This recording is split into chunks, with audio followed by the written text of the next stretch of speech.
بسم اللہ الرحمن الرحیم نحمده ونصلی ونسلم علی رسولہ الکریم اما بعد۔ میرے عزیزو، جو ہمارا کل کا مضمون تھا اسی کی دوسری قسط ہے جو آج مجھے بیان کرنی ہے، یعنی اللہ عز و جل کا ذکر، اللہ تعالیٰ کی یاد، اسی کے تعلق سے کچھ باتیں عرض کرنی ہے۔ دھیان سے توجہ سے سنیں، اللہ تعالیٰ ہمیں اپنے ذاکرین بندوں میں شامل فرما لے۔ بہت بڑی عظیم ترین نعمت ہے قرآن کریم اور احادیث شریفہ میں اللہ عز و جل کے ذکر کے تعلق سے، اللہ کو یاد کرنے کے تعلق سے بھرا ہوا ہے۔ قرآن کریم میں آیتیں جی وَمِنَ اللَّيْلِ فَاسْجُدْ لَهُ وَسَبِّحْهُ لَيْلًا طَوِيلًا وَاذْكُرِ اسْمَ رَبِّكَ بُكْرَةً وَأَصِيلًا۔ جی سبح قبل طلوع الشمس وقبل غروبها، یہ تسبیح ہے، تحمید ہے، تحلیل ہے، نمازیں ہیں، تلاوت ہے، سب اللہ عز و جل کے ذکر کی شکلیں ہیں۔ اللہ تعالیٰ کی عبادت جو ہے، دراصل یہ ظاہر ہے کہ اس کی غرض و غایت یہی ہے کہ اللہ تعالیٰ کی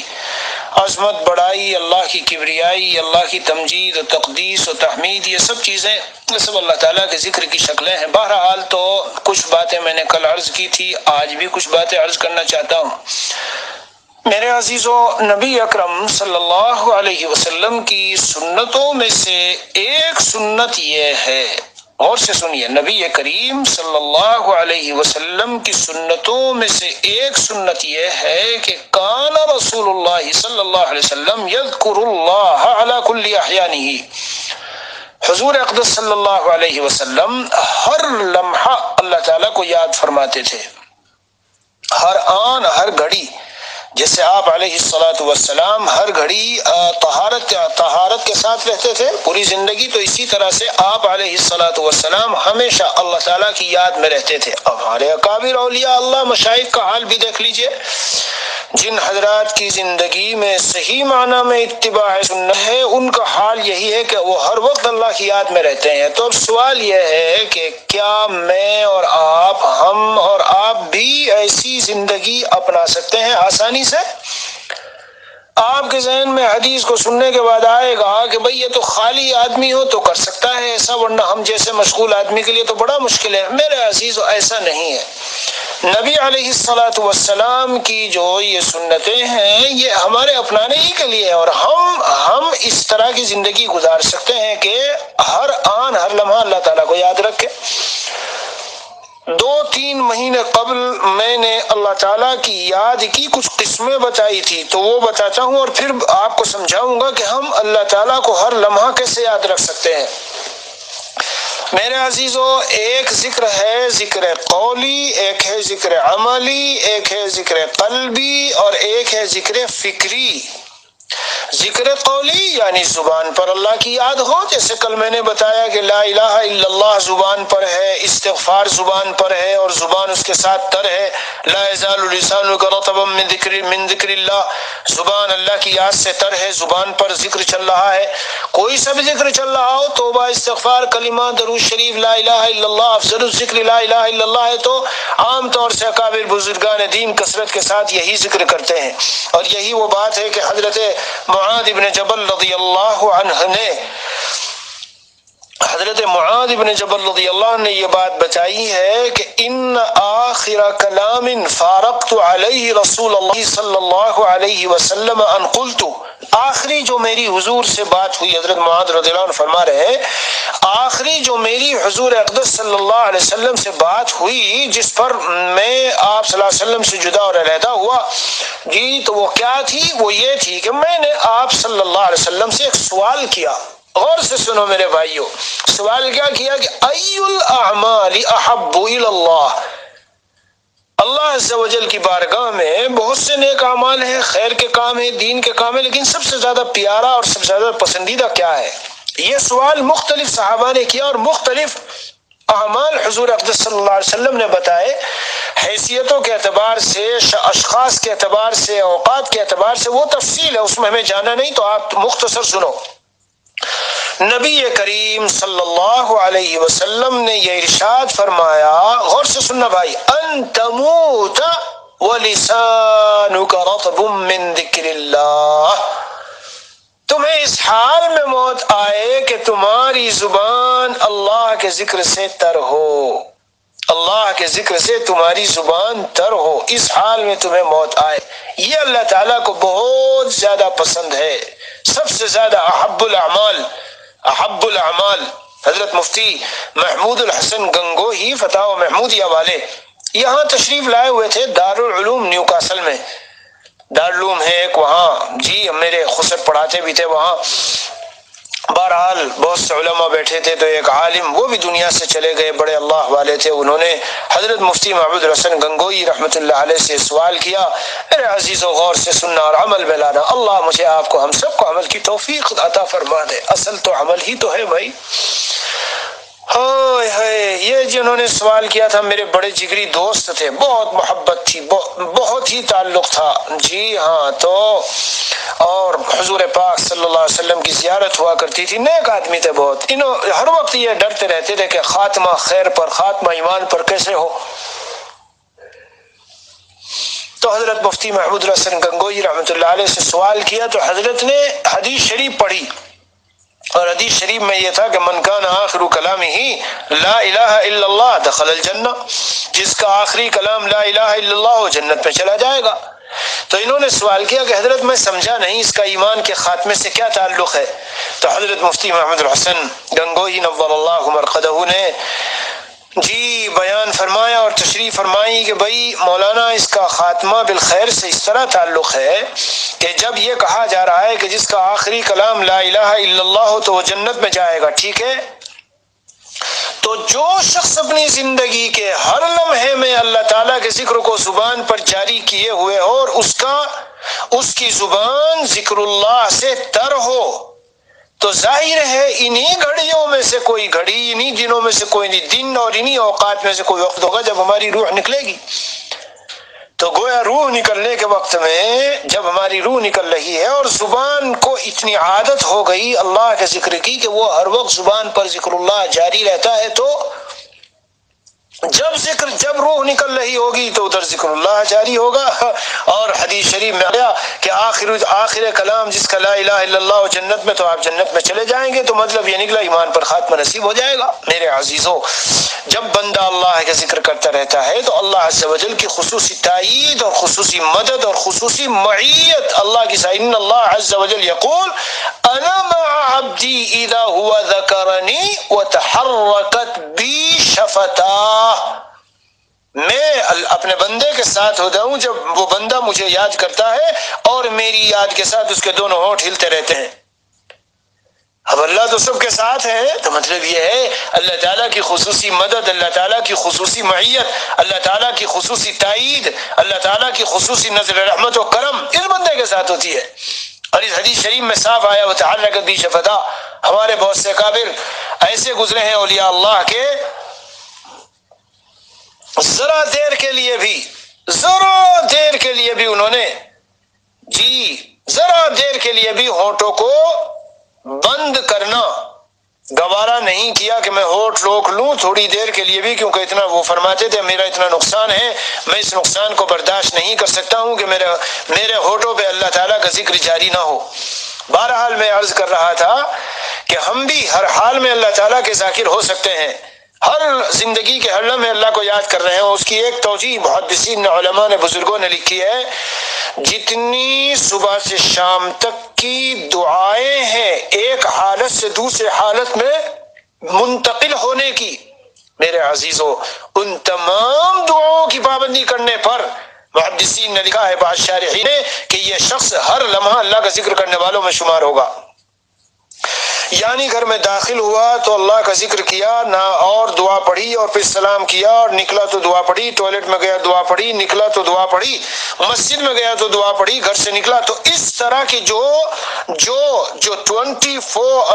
جو گھنٹہ دن ہے، دن کے اوقات ہے ہمارے 24 گھنٹے،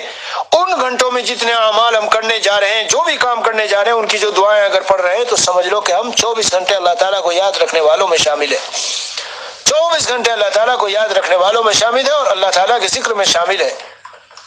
تو ہر حالت کی جو دعا ہے اس دعا کو پڑھ کے، مثلا رات کو ایک آدمی دعا پڑھ کے سویا اور جب صبح اٹھا تو اس نے دعا پڑھی الحمدللہ الذی احیانا بعد ما اماتنا والیہ النشور، اور پھر جو اذکار تھے وہ پڑھ کے سویا، تو میرے عزیزو یہ نیند میں ہے، لیکن اس کے نیند میں ہونے کی حالت میں بھی یہ سویا ہوا ہے مگر ذاکر شمار ہے۔ حدیث شریف میں ہے ان فی خلق السماوات والارض واختلاف اللیل والنہار لآیات لأولی الالباب الذین یذکرون اللہ قیاما وقعودا الی آخری انک لا تخلف الميعاد تک پڑھ لے تو پوری رات اس کی وہ رات غفلت والوں میں شمار نہیں ہوتی، چاہے اٹھ کے تہجد پڑھ لے چاہے نہ پڑھے۔ جی ہاں، اسی طرح سے تمام یہ اس طرح کے معمولات۔ تو بہرحال حضور اقدس صلی اللہ علیہ وسلم ہر وقت اللہ کا ذکر کرتے تھے، تو اس کی ایک صورت یہ ہے کہ ان دعاؤں کا اہتمام کیجئے تو ہم ذکر اللہ کرنے والوں میں شامل ہوں گے۔ دوسری صورت وہی ہے کہ واقعتاً زبان پر اللہ تعالیٰ کا ذکر جاری ہو، کبھی لا الہ الا اللہ ہے، کبھی تسبیح ہے، تسبیح و تحمید ہے، اور کبھی تلاوت ہے، لیکن ہماری زبان ہر وقت اللہ کے ذکر سے تر رہے۔ اور میرے عزیزو، جیسے میں نے کل عرض کیا تھا، خام خواہ کے لیے باتیں کرنا ادھر ادھر کی، اس کی کیا ضرورت ہے؟ آدمی کو فکر رہنی چاہیے کہ کب میں دنیا سے چلا جاؤں تو جو کچھ زبان سے بول رہا ہوں، دعائیں نبی اکرم صلی اللہ علیہ وسلم نے ہمیں ایسی سکھائی ہے کہ اللہ میں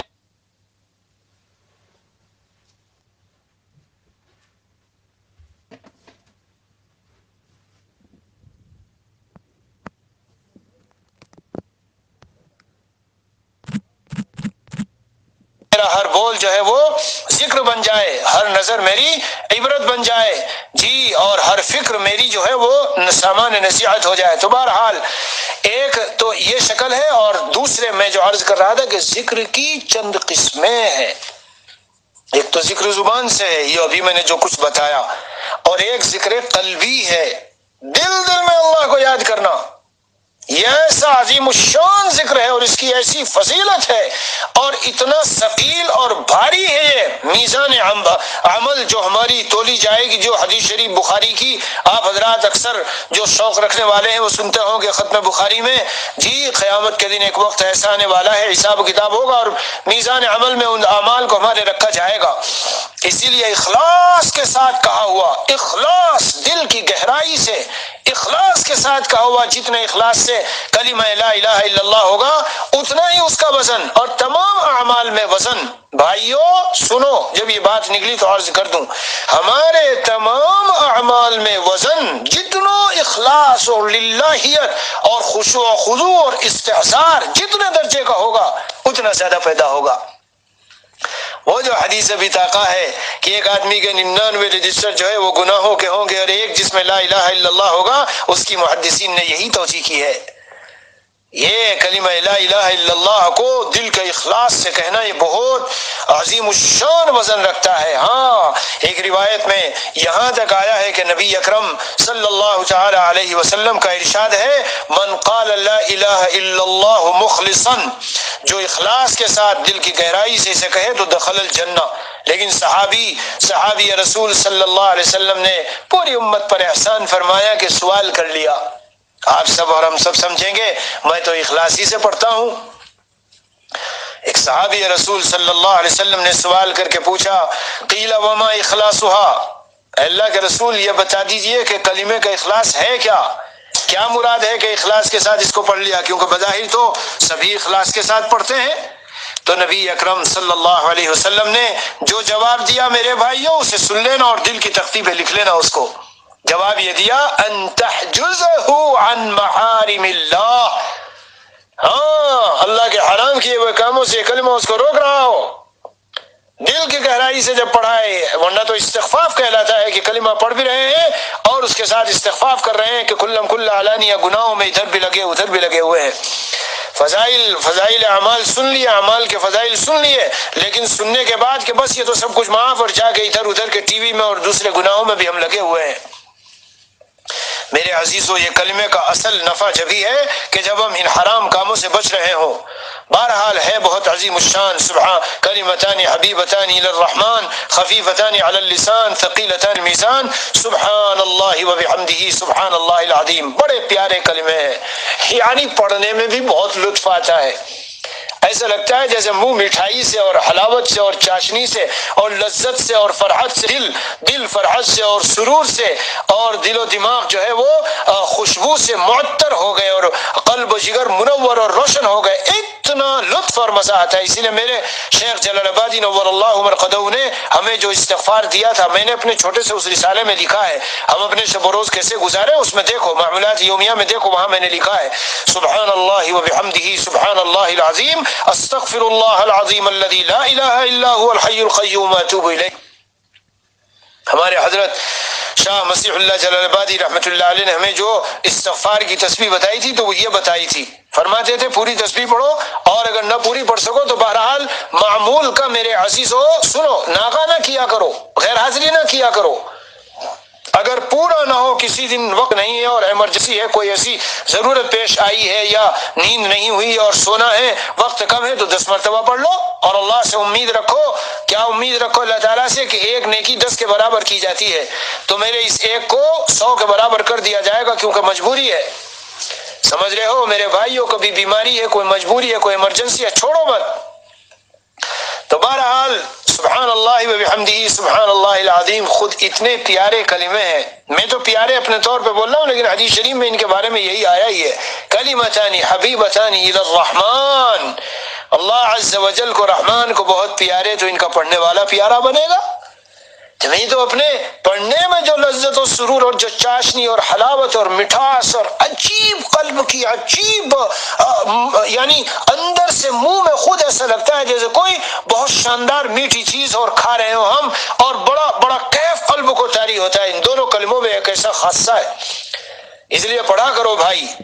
ہاں تسبیح پڑھا کرو، اور یہ سبحان اللہ وبحمدہ سبحان اللہ العظیم 100 مرتبہ کوئی پڑھ لے، سمندر کے جھاگ کے برابر بھی گناہ ہو سارے ختم، سارے معاف ہو جاتے ہیں۔ اور ساتھ میں یہ جملہ ملا لو، استغفر اللہ العظیم الذی لا الہ الا هو الحی القیوم اتوب الیہ۔ خود اس کی یہ فضیلت ہے کہ جب کوئی رات کو بستر پر آئے اور اس کلمے کو پڑھ لے، وہ پورے معمول کرنا چاہیے، پورے معمولات پڑھنے چاہیے، سب میں میرا بیان ذکر اللہ پہ ہے، تو یہ سارے ذکر و اذکار کی قسمیں ہیں۔ تسبیح فاطمی بھی پڑھیے، اور اس وقت کی جو لیٹنے کے معمولات ہیں کہ آیت الکرسی ہے اور سورہ بقرہ کا آخری رکوع ہے، اور پھر یہ ان فی خلق السماوات والارض سے اخیر تک ہے، اور اسی طریقے سے سورہ اخلاص، سورہ فلق، سورہ ناس اور قل یا ایھا الکافرون، اور اگر کوئی پڑھے یاسین شریف بھی پڑھ لو۔ بہرحال تو یہ جو معمولات ہے، اور پھر تسبیح فاطمی پڑھیے، باللہ الہ الا اللہ وحدہ لا شریک لہ لہ الملک ولہ الحمد وہو علی کل شیء قدیر جی، اور اسی طرح استغفر اللہ العظیم الذی لا الہ الا هو الحی القیوم اتوب الیہ، اور اس کے بعد پھر اللہم بسمک اموت واحیا بسمک ربی وضعت جنبی، اور اس کے بعد ایک اور ہے جو ذرا تھوڑی سی لمبی ہے، لمبی کا مطلب یہ ہے کہ آدھی منٹ بھی نہیں لگتی، بسم اللہ اللہم اسلمت نفسی الیک ووجہت وجہی الیک وفوضت امری الیک والجہت ظہری الیک رغبتا ورہبتا الیک لا ملجا ولا منجا منک الا الیک آمنت بکتابک الذی انزلت ونبیک الذی ارسلت۔ شاید 20 سیکنڈ لگی ہے۔ ان مت، اگر اس رات میں موت آئی تو مات علی الفطرہ، جی دین اسلام پر موت آئے گی اور ایمان پر خاتمہ ہوگا، معمولی فضیلت ہے۔ اس لیے میرے عزیزو صبح سے شام تک یہ جتنے اذکار ہیں جو اذکار اللیل اور اذکار الصباح والمساء کہلاتے ہیں نا، یعنی صبح شام کے اذکار، یہ بھی ہے، یہ بیان میرا پورا ان سب چیزوں پر ہے، ان کی پابندی کرو، اپنے کو عادی بناؤ، اپنے کو ہمت کر کے، اور جو وقتی روزانہ کے تقاضے ہوتے ہیں ان پہ چھریاں چلاؤ، اور اپنے دل سے کہہ دو کہ پابندی کرنی ہے۔ خیر العمل ما دیم علیہ، نبی اکرم صلی اللہ علیہ وسلم کا فرمان ہے، بہترین عمل اللہ کی بارگاہ میں محبوب عمل وہی ہے جس پر مداومت اور ہمیشگی ہو، اس لیے ان کو چھوڑنا نہیں چاہیے۔ اپنا ناشتہ اپنا کھانا پینا جس طرح چھوڑیں تو کتنا جسم کو الجھن ہوتی ہے، تو روح کو بھی ہماری الجھن ہونی چاہیے۔ آج ذکر کیوں نہیں ہوا؟ آج میں نے دعائیں کیوں نہیں پڑھی؟ آج میرے صبح شام کے جو میرے معمولات ہیں ان کو پورا کیوں نہیں کیا؟ یہ معمولات ہم نے گھر سے بنا کے نہیں دیے میرے عزیزوں، ہر معمول کی اتنی عظیم الشان فائدہ ہے۔ ابھی میں حدیث شریف دیکھ رہا تھا کہ لا حول ولا قوت الا باللہ ولا ملجا ولا منجا من اللہ الا الیہ، بعض روایتوں میں 70، بعض روایتوں میں 99 مشکلات و پریشانیاں و تکلیفیں اللہ تعالیٰ دور فرماتے ہیں۔ اور کتنی مرتبہ؟ صرف 10 مرتبہ کی بات آئی، صرف 10 مرتبہ کی، لا حول ولا قوت الا باللہ ولا ملجا ولا منجا من اللہ الا الیہ، میں نے لکھا ہے۔ اور اس کی کتاب میں ایک روایت میں ہے ان 70 میں ادناہن الفقر، ان میں سب سے کم درجے کی وہ فقر ہے۔ ایک روایت میں ادناہن الہم، ان میں سب سے کم درجے کی ہم اور غم ہے۔ پیارو، میرے پیارے سامعین بھائیو، آج ہمیں الفقر والہم اسی نے تو پریشان نہیں کر رکھا، یا تو معاشی تنگی کی وجہ سے، اور یا ذہنی ٹینشن، ڈپریشن، ذہنی الجھن، ذہنی پریشانی، طبیعت میں اداسی، غم چھایا ہوا ہے، کھائے جا رہا ہے ہم کو۔ یہ ہے ہم۔ الہم هو الغم الذي يذيب الانسان، ہم اس غم کو کہتے ہیں جو انسان کو پنگلا کے رکھ دیتا ہے۔ لگ جاتے بہت سے غم ایسے بدعمالیوں کی وجہ سے۔ صادق مصدوق سچے نبی صلی اللہ علیہ وسلم فرماتے ہیں اس کلمے کو پڑھنے کا معمول بنا لو۔ اور میں نے جیسے عرض کیا کہ یہ فضیلت تو 10 مرتبہ پڑھنے پر آئی، اگر کوئی اس کی ایک تسبیح پڑھ لے تو کتنی فضیلت اور کتنا فائدہ اس کو حاصل ہوگا، کوئی اس کا اندازہ لگایا جا سکتا ہے؟ اس لیے میرے عزیزو، یہ جو بیان ہے بھائی، بیان سن رہے ہیں کہ بھائی ہاں بھائی بہت اچھی بات تھی، بھائی بہت اچھا بیان تھا، اس سے کوئی حاصل نہیں ہوتا میرے عزیزوں اور بھائیوں۔ ان کی پابندی کرنی چاہیے، ہاں پابندی کرنی چاہیے۔ روایت حضرت ابو ہریرہ رضی اللہ عنہ غالباً راوی ہیں اس روایت کے جو میں نے ابھی آپ کو سنائی، من قال لا حول ولا قوت الا باللہ جی کان دواء من 99 دان، 99 بیماریوں سے دوا ہے، ایسرها الہم، ان میں کم درجے کا جو ہے وہ ہم و غم ہے۔ اور دوسری وہ روایت جو میں نے آپ کو بتائی پہلے کہ جس میں آیا ہے کہ ادناہن الفقر، ان میں سے جو کم سے کم درجے کا ہے وہ فقر ہے۔ تو فقر سے چھٹکارا اور ہم اور غم سے چھٹکارا۔ بہرحال باتیں یہ ہو رہی تھی کہ اللہ عز و جل کو یاد کرنے کی یہ سب شکلیں ہیں کہ ہماری زبان اللہ کی یاد میں لگی رہے، اور ہمارا جسم اور بدن جیسے ہم نماز پڑھ رہے ہیں، کسی کی خدمت کر رہے ہیں جی، اور حج کے لیے جا رہے ہیں، عمرہ کر رہے ہیں، طواف کر رہے ہیں، فلاں کر رہے ہیں، یہ سارا بدن ہمارا لگا ہوا ہے، تو یہ سب اللہ کی ذکر کی شکلیں ہیں۔ کل مطیع للہ فہو ذاکر، ہر وہ شخص کے جو اللہ تعالیٰ کی اطاعت و فرمانبرداری کرنے کے کسی کام میں لگا ہوا ہے وہ ذاکر ہے۔ اب اگر آپ کہو کہ وہ ذاکر کیسے ہے، وہ ذکر اللہ میں کیسے ہے، میرے عزیزو اللہ کی یاد اس کے دل میں ہے، جبھی تو وہ اللہ کی فرمانبرداری میں لگا۔ بھائی اٹھ کے ٹھنڈے پانی سے وضو کرنے کے لیے چلا اور پھر نماز پڑھنے کے لیے چلا، بھائی وہ دکان پر کھڑا ہوا ہے اور نظریں اس نے اپنی بچائی فلاں کی طرف نہیں ڈالی، کیوں نہیں ڈالی؟ اس لیے کہ دل میں اللہ کی یاد ہے، اسی لیے تو نہیں ڈالی، ورنہ تو عصیان اور گناہ نافرمانی میں لگ جاتا۔ تو جو عاصی ہوگا اسے ذاکر تھوڑا ہی کہیں گے، اس کے دل میں اللہ کی عظمت اور اللہ کی یاد ہے نہیں۔ اگر اللہ کی یاد ہوتی، اسے پتا ہوتا کہ اللہ تعالیٰ مجھے دیکھ رہے ہیں اور میں اللہ کا پیدا کیا ہوا ہوں اور اللہ کے ہاں مجھے جواب دینا ہے وغیرہ، تو وہ کیسے نظر ڈالتا ادھر ادھر؟ بہرحال تو یہ ذکر علی ہے اور ذکر قولی ہے، اور ذکر قولی یہی لسانی جس کو کہتے ہیں، اور ایک ذکر قلبی ہے، دل میں اللہ کو یاد کرنا۔ جب قیامت کے دن اللہ تعالیٰ بہت سے جی ایسے اعمال کا اجر دیں گے کہ فرشتے بھی ان کو نام اعمال میں نہیں لکھ پائے، ایسے ذکر خفی بہت سے لوگ دل میں اللہ کو یاد کرتے ہیں جی۔ اور میرے عزیزوں، میرے بھائیوں، اولیاء اللہ کو تو اس دل میں یاد کا ایسا مزہ ملتا ہے، اور لوگ سمجھتے ہیں وہ بیٹھے کھانا کھا رہے ہیں، وہ مجلس میں بیٹھے باتیں کر رہے ہیں، لیکن ان کے دل میں اللہ تعالیٰ کے ساتھ ایک عجیب و غریب یاد کا عالم ہوتا ہے کہ ایک لمحہ بھی ذہول اور ایک لمحہ بھی جی یعنی ذرا سا غفلت بھی ان کو گوارا نہیں ہوتی اور برداشت نہیں ہوتی۔ میں آج یہی سوچ رہا تھا کہ دودھ والے کو دودھ والا کب کہتے ہیں؟ جب وہ دودھ بیچتے ایک لمبی مدت کے لیے لیے مستقل اس پیشے پہ جمع رہتا ہے، اور سونار کو سونے چاندی کے کام کرنے والے کو، لوہار کو لوہے کا کام کرنے والے کو، جی بڑھی کو، یہ سب کو، ان سب کو پیشے والوں کو کب کہا جاتا ہے؟ جب وہ اس پر ایک مداومت اختیار کرتا اور لگا اور جمع رہتا ہے۔ پیارو، اللہ والا اور ذکر والا، اللہ والا بھی جب کہا جائے گا اور ذکر والا بھی جب کہا جائے گا، ہم اس پر لگیں گے اور جمیں گے۔ ملکۃ راسخۃ قویۃ ثابتۃ مستقرۃ فی القلب، یہ عربی کا الفاظ میں نے بولے۔ اللہ عز و جل کی یاد قلب میں ایسی رچ جائے، بس جائے، جم جائے، ثابت ہو جائے، اور جگہ پکڑ لے کے ایک لمحے کے لیے اس بندے کے لیے اللہ کی یاد سے ذہول اور غفلت ایسا محسوس ہو جیسے اس کی موت آ رہی ہو۔ یہی تو مطلوب ہے نسبت اولیاء صدیقین۔ ہے عزیزو، یہی مطلوب ہے ہمارے ان بزرگوں کو جن کو ہم نے دیکھا اپنی آنکھوں سے، حضرت مسیح اللہ جلال آبادی رحمۃ اللہ علیہ کو دیکھا، حضرت محی السنہ رحمۃ اللہ علیہ شاہ دوئی رحمۃ اللہ علیہ کو دیکھا، اپنے حضرت والا کو دیکھا، خلوتوں میں، جلوتوں میں، کمروں میں، باہر مسجدوں میں، بازاروں میں، یعنی ہر قدم پر اگر قلب و زبان اور جگر میں کوئی چیز تھی تو بس وہ اللہ تعالیٰ کے تذکرے تھے، اللہ تعالیٰ کی یادیں، اللہ تعالیٰ کے تذکرے۔ جی تو یہ جو قلب میں جمنے والی، جمی ہوئی ایک خاص کیفیت ہے کہ دل کے اندر بالکل جم جائے اور راسخ ہو جائے، میرے عزیزو یہ ممارست کے بعد حاصل ہوتی ہے۔ ایک لمبے وقت تسلسل کے ساتھ جب جماؤ ہو جاتا ہے، پھر اگر اس کو ظہور ہوگا، کوئی بات ہوگی، ایسا لگے گا میری طبیعت آج کیوں بجھی ہے؟ بھائی تیری طبیعت اس لیے بجھی ہے کہ تیرا ذکر آج کا چھوٹ گیا، تیری طبیعت اس لیے بجھی ہے کہ تو آج تہجد میں جو اللہ کو یاد کرتا تھا، روتا تھا، وہ نہیں ہو پایا۔ عزیزو اسی کی تو ضرورت ہے۔ آج کر لیا، کل چھوڑ دیا، آج طاعت کر لی، کل گناہوں میں لگ گئے، یہ مزیداری والی بات نہیں ہے۔ ملک راسخہ اندر میں، جیسے میں نے کہا، کاتب کو کاتب جب نہیں کہیں گے کہ ایک دو مرتبہ لکھ دیا، نہیں، اس کے اندر یہ خوبی پیدا ہو گئی کہ وہ لکھنے پر کمال وہ رکھتا ہے، یعنی قدرت، جب چاہے قلم لے تو لکھ لے۔ دودھ بیچنے والے کو ایک دو دن سے نہیں کہتے۔ بہرحال تو یہ ذکر قلبی ہے، اور ایک ذکر فکری، یہ تو بہت اونچی چیز ہے، بہت اونچی چیز ہے۔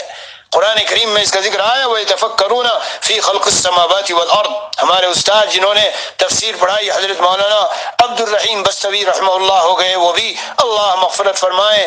اور جنت میں اعلیٰ مقام نصیب فرمائے، قبر کو نور سے بھر دے۔ جی بہت شاندار تفسیر پڑھاتے تھے، انہوں نے ہمیں اس وقت میں یہ 4 قسمیں بتائی، اور یہ جو ذکر فکری ہے میرے عزیزو، اللہ اکبر کبیرہ، یہ تو انسان کو اتنا اللہ سے قریب کر دیتا ہے،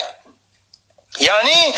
کائنات میں غور کرتا رہتا ہے، کیسے زمین بنائی اللہ نے، کیسے آسمان بنایا اللہ نے، اور کیسے زمین کے نیچے پانی، سبحان اللہ، اتنی بھاری بھرکم زمین پانی پہ ٹکی ہوئی ہے، جہاں نیچے کھودو تو پانی ہی پانی ہے، اور آسمان میں یہ ستارے اور کوئی ستون نظر نہیں آتا، اور چاروں طرف کوئی کنارہ، کوئی دیوار نہیں نظر آتی جس پہ یہ ٹکا ہوا ہو، اور حسب ضرورت بارشیں، ورنہ تو مثلاً 20 دن کی بارش اگر 1 گھنٹے میں گرتی تو پتہ نہیں کتنے گھر ٹوٹ پھوٹ کے، چھتیں برباد ہو کے، سارا زمین کا نظام درہم برہم۔ کس طرح سورج نکلتا ہے، چھپتا ہے، کیوں؟ اگر یہ سورج نہ نکلے تو زمینوں میں گھاس کا اگنا، اس کا اگنا، دانے غلے کا پکنا، فلاں کا ہونا، یعنی وہ غور کرتا رہتا ہے، غور کرتا رہتا ہے۔ تدبر اور تفکر، یہ جو ذکر کی قسم ہے میرے عزیزو، یہ تو اتنا اونچا مقام قرب کا اللہ کے عطا کر دیتی ہے، اسی لیے آیا ہے تفکر ساعۃ خیر من عبادت 1000 سنہ۔ اللہ تعالیٰ کا فضل ہے، شکر کے طور پر، تحدیث نعمت کے طور پہ کہتا ہوں، اللہ عز و جل نے اپنے فضل و کرم سے جی اس ناچیز کو اللہ تعالیٰ نے یہ اپنی خاص نعمت عطا فرمائی۔ میں تو اتنا غور و فکر اور تدبر ہر وقت، بس سمجھ لو کہ غور و فکر کر کے اللہ کی ایسی عظمت، ایسی بڑائی اور ایسے احسانات اور ایسا اس کا نظام کا مستحکم ہونا ایسا قلب و جگر میں چھایا رہتا ہے کہ بس اندازہ ہوتا ہے کہ واقعی کیا لطف ملتا ہے اس میں۔ پرندوں کو دیکھتا ہوں، کبھی کبھی دیکھتا رہ جاتا ہوں، ابھی صبح ہوتی ہے اور ابن آدم یہ انسان یہ تو بیچارہ بستر سے اٹھ کے چلتا ہے اور چلنے کے بعد اپنی روزی روزی کمانے کے لیے اداسی کے عالم میں اور غم میں اور ہموم میں اور فکروں میں اور ٹینشنوں میں، اور وہ پرندے بھی فجر کی نماز کے بعد ہم ٹہلتے ہیں تو دیکھتے ہیں ارے میاں کھا پی کے مزے لے کے پھر رہے ہیں، سارے چاروں طرف بیٹھے ہیں اور جھوم رہے ہیں اور فضاؤں میں لہرا رہے ہیں۔ بھائی کون ذات ہے جس نے ان کو رزق و روزی دی؟ لاکھوں کی تعداد میں اور کروڑوں کی تعداد میں، اور چھوٹے بڑے پرندے کیسے کیسے۔ کل ذاتی کبھی دن رتبتن، ہر تر جگر والا جتنے پرندے ہیں ان کو سب کو غذا چاہیے۔ ہاں بڑے بڑے جنگلوں میں شیر اور ہاتھی اور فلا فلا سب کو غذا چاہیے۔ کہاں ان کا اسٹاک روم ہے؟ کہاں ان کے پاس اگلے دن کا کھانا ہے؟ کتنا ان کا بینک بیلنس ہے؟ کچھ بھی نہیں۔ صبح کھایا شام کو نہیں، شام کو کھایا صبح کو نہیں۔ میرا منشا یہ نہیں ہے کہ ہم ایسا کریں، میرا منشا ہے عرض کرنے کا۔ تدبر و تفکر کرو گے اللہ کی عظمت، قدرت اور اللہ کی نظام کائنات جی ایسا مرتب منظم ہونا، ایسا قرب حاصل ہوگا۔ پھر جو سجدہ کرو گے تو اس سجدے کی بات ہی الگ ہوگی، پھر جو قرآن پڑھو گے تو اس کی بات ہی الگ ہوگی، پھر جو اللہ کا نام زبان پہ لوگے اور ذکر کرو گے تو اس کا نقشہ ہی پلٹا ہوا ہوگا۔ کیوں؟ عظمت خداوندی سے اور قدرت الہیہ قاہرہ سے جی دل لبریز ہے، تو پھر آپ نام لے رہے ہیں۔ اس لیے ایک گھڑی کا تفکر جی ہزاروں سال کی عبادت سے بہتر، اسی لیے فرمایا گیا۔ اور یہی چیز ہے جو توڑ ہے شیطان کی بہت ساری سازشوں کا اور مکر و فریب کا ہم پہ چلنے کے لیے۔ بہرحال تو ذکر اللہ سے متعلق کچھ باتیں آج عرض کر دی، اللہ تعالیٰ کی توفیق اور فضل و کرم سے اس کو معمول بناؤ بھائی۔ صبح و شام کے اذکار، چلتے پھرتے اٹھتے بیٹھتے، نماز سے پہلے کے، نماز کے بعد کے، رات کو سوتے وقت کے، اٹھنے کے، اور جتنے جو کچھ اذکار ہیں اور دعائیں ہیں ان کو معمول بناؤ۔ اللہ عز و جل مجھے آپ کو سب کو توفیق دے، اور ذکر و اذکار اور دعاؤں اور تسبیحات اور تلاوت کے جو انوارات ہیں اللہ تعالیٰ ان سے ہمارے قلوب کو منور فرما دے، روشن فرما دے، اور جو مطلوب ہے اللہ کو کہ ہم ایسے بنیں اور اس طرح اللہ کا ذکر کریں، اللہ ان میں ہمیں شامل فرما لے۔ وصلی اللہ علی النبی الکریم وعلی آلہ واصحابہ اجمعین والحمد للہ رب العالمین۔